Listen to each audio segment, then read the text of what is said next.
Solusi sehat. Keluarga Anda. www.klinikwinarto.com.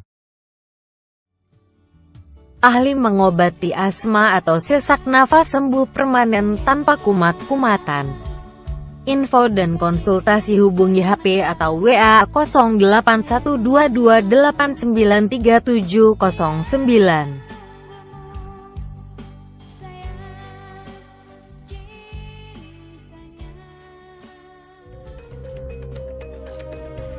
Di dalam paru-paru, terdapat banyak rongga pernafasan yang disebut dengan alveolus yang berfungsi untuk menyimpan dan mengeluarkan udara.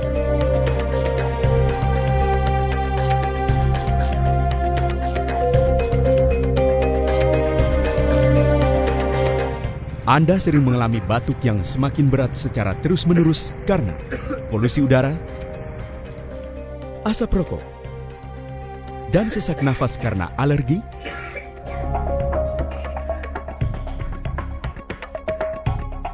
Hal-hal tersebut diakibatkan oleh karena gangguan dalam sistem pernafasan di dalam tubuh.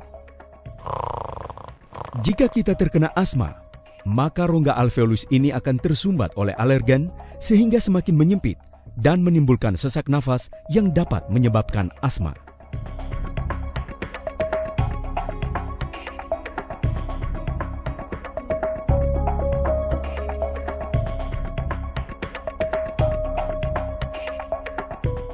Gejala-gejala asma antara lain bunyi pada saat bernafas atau mengi, batuk, sulit bernafas, dan nyeri di dada. Diperkirakan 1 dari 10 anak di dunia ini terserang asma.